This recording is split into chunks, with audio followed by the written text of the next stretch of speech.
The United States is in serious debt, but just how bad is it, and can it ever be reset to zero? Today, we're breaking down the history of U.S. debt, how much we spend on interest, and how it has grown under each president. Let's dive in. As of 2024, the U.S. national debt has surpassed $34 trillion, and we're spending over $1.13 trillion a year just on interest payments. That's more than we spend on Medicare or national defense. But how did we get here?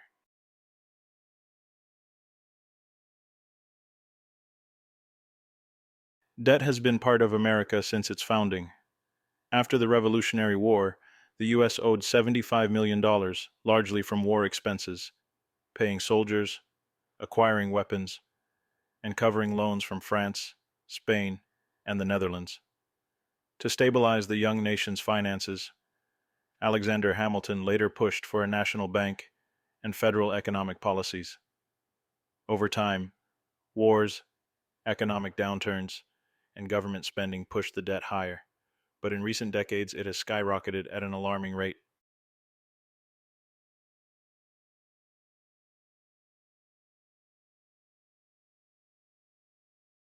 Reagan introduced massive tax cuts, Economic Recovery Tax Act of 1981, and dramatically increased defense spending to counter the Soviet Union, leading to record deficits.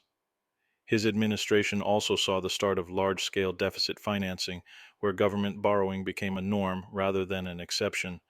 The national debt nearly tripled during his presidency. The Gulf War added substantial military costs, while a mild recession and higher interest rates contributed to rising deficits.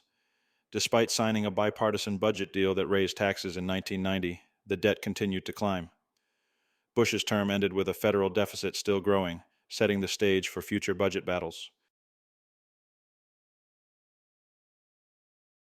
Clinton's presidency saw an economic boom fueled by tech innovation, a growing stock market, and spending restraint. He increased tax rates on the wealthiest Americans and implemented welfare reform. By his second term, the U.S. ran a budget surplus, 1998 to 2001, the first since the 1960s, slowing debt growth significantly. However, the total debt still rose due to interest payments on past borrowing. Following 9/11, Bush launched the War on Terror, including wars in Afghanistan and Iraq, costing trillions over time. He also enacted major tax cuts, 2001 and 2003, expanded Medicare with a new prescription drug program, Medicare Part D, and oversaw the 2008 financial crisis, which required a massive bailout, TARP, $700 billion, to stabilize banks and auto companies. Obama inherited the Great Recession, which led to the largest economic stimulus package in U.S. history, American Recovery and Reinvestment Act, $800 billion. The Affordable Care Act, Obamacare, increased federal spending, while ongoing war efforts in the Middle East and rising entitlement costs contributed to the debt. Despite a post-recession recovery, annual deficits remained high due to slow economic growth and continued borrowing. Trump's administration implemented the Tax Cuts and Jobs Act, 2017, reducing corporate tax rates and lowering individual tax rates, adding $1.5 trillion to the debt over a decade. Meanwhile, increased military spending and pandemic relief measures, CARES Act $2.2 trillion, in response to COVID-19, led to a historic surge in debt. The national debt hit record highs as the economy struggled through lockdowns and stimulus spending. Biden's term has been shaped by ongoing pandemic relief spending, student loan forgiveness programs, and infrastructure investments. Infrastructure Investment and Jobs Act, $1.2 trillion. The national debt has continued rising due to higher interest payments, inflation, and persistent deficits. The Federal Reserve's interest rate hikes have also increased the cost of borrowing, making debt even harder to control. As the debt continues to climb, future administrations will face difficult choices: raise taxes, cut spending, or allow borrowing to grow unchecked.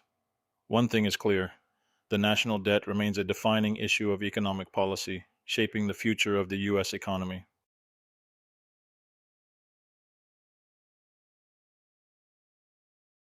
At this rate, some economists warn that the US could hit $100 trillion in debt within decades if spending continues unchecked. But what would that mean? Higher interest payments, more money going toward debt instead of infrastructure, healthcare, or defense. Risk of inflation. Printing money could devalue the dollar. Investor confidence drops. If people stop buying US bonds, borrowing costs explode. Japan has a debt to GDP ratio of over 200%, but their economy hasn't collapsed. The key difference? They borrow from their own citizens, while the US relies on foreign investors like China.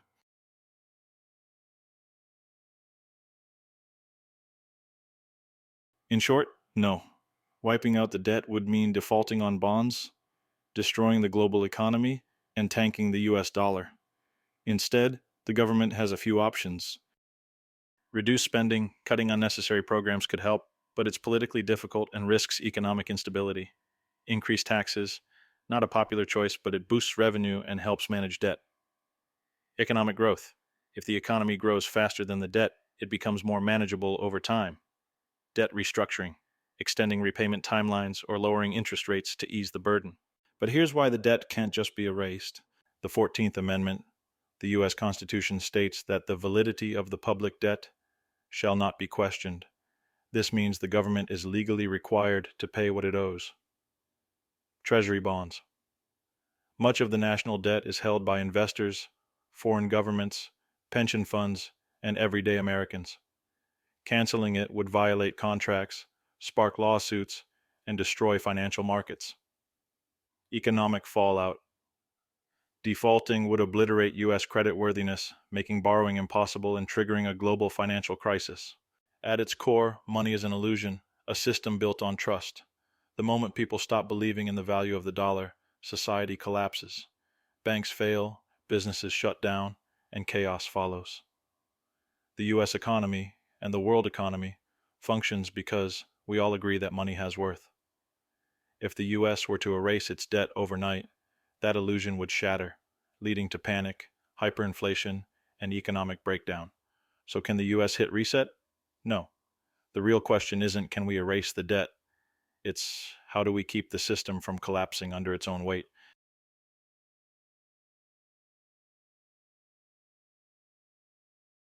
Here's the deal. The U.S. isn't in immediate danger, but if debt keeps rising unchecked, future generations will pay the price. The question is, will politicians make the tough choices before it's too late?